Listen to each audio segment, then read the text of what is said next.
territory. Those two hyper drama guys up on stage parrying with old plastic French bread props, I was in charge of them. Tama Gold chatting illegally on her cell phone in the front row, I was in charge of her too, though she'd never admit it. Theater diva Ashley Brown and her two sidekicks, Corey and Carrie Danes, aka the Drama Twins, who were singing select songs from Dreamgirls at the piano. You guessed it, I was even in charge of Stephanie Schumer, my best friend in the entire world. But I had to be sensitive to her. She had so wanted the part of Rizzo, but Riz went to the indomitable Ashley, who had actually wanted to play Sandy. Meanwhile, Stephanie was stuck playing the principal, Miss Lynch. Ugh. Before anyone could spot me, I took a long, deep breath and let that very particular auditorium aroma fill my senses. It was like moldy old stage curtain mixed with dust and chased by sour apple blow pop.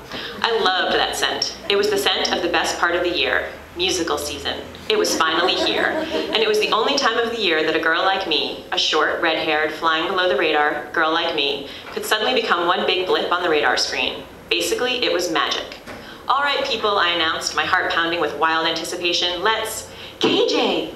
So much for my moment. Fred Franz, my neighbor and eternal stalker, materialized as if by magic.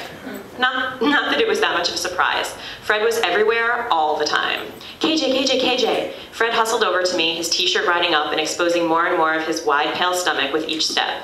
His blonde hair was plastered to his forehead with sweat, and his face was blotchy and red, like always. Even on freezing cold mornings when I took pity on him walking to school alone and offered him a ride, he was always blotchy and red. How cool is this? I can't believe I'm gonna have a solo. Can you believe it? Me with a solo. Fred, your shirt's kind of... I pointed at his Buddha belly. Fred yanked the shirt down and crossed his arms over his chest. Thanks, he said. So listen, I got you something. He reached into his overly large burlap backpack and came out with a Hostess cupcake, half mushed on one side. To celebrate your first day. Thanks, Fred, I said, touched. Considering Fred's sugar addiction, I knew that refraining from eating this must have taken gargantuan effort. She doesn't need that right now. Andy Torero, my assistant stage manager, stepped in and snatched away the snack. Andy was a health and science nut. So skinny he must have weighed less than I did. His brown hair stuck straight out from the crown of his head like he had a tiny propeller up there, and his glasses were constantly sliding down his nose. Refined sugar just gives you a super high high followed by a major crash. You don't want to crash on your first date, do you, KJ? Andy's brown eyes were wide with hope. So were Fred's blue ones. To take the cupcake or not to take the cupcake? That was the question. If I took it, I would crush Andy. If I didn't take it, I would crush Fred. And although it might seem like a teeny thing to a normal person, it wasn't to them. They would be crushed. Just like that, I was going to have to let somebody down. My heart squeezed at the thought. Why me? You know what? I'm gonna save this for later, I said. I took the cupcake back from Andy and shoved it inside my messenger bag. Okay, but you are gonna eat it, Fred tried to confirm. But after rehearsal, Andy clarified, glancing at Fred. Right? You can't tell her when to eat something, Torero, Fred complained. Do you realize how many preservatives are in that thing? You're basically giving her poison. Okay, they were starting to make a scene. You guys, you know what? I really have to go get everyone out of the dressing rooms before they, stain something, I improvised, inching away. I'll be back in a sec. I can do that for you, KJ, Andy shouted after me. It's okay, I got it, I shouted back. I tore up the stairs and into the cool darkness of the wings. Deep breath. Okay, I was safe. Now all I had to do was, oh crap. A sudden chill raced down my spine. I was not alone. I could feel it, and I knew exactly who was watching me. I had to get to safety, like now. I turned on my heel and walked directly into the concave chest of Glenn Marlowe. He took a slug of his Yoo-hoo, his Adam's apple bopping above a curl of chest fuzz sticking out of the V-neck of his velour pullover. A chocolate mustache clung to his pathetic attempt at an actual mustache. Meet Glenn All Hands Marlowe, the bane of my existence. If Fred and Andy were semi-irritating gnats, Glenn was one big old soul-sucking mosquito. Hey, KJ. He licked his teeth. You're looking mighty fetching this afternoon. His eyes trailed down to my breasts, my stupid Mongo mega breasts. This whole thing was their fault, really. Glenn Marlowe had been stalking me for exactly 6 years, longer than Andy, but not as long as Fred.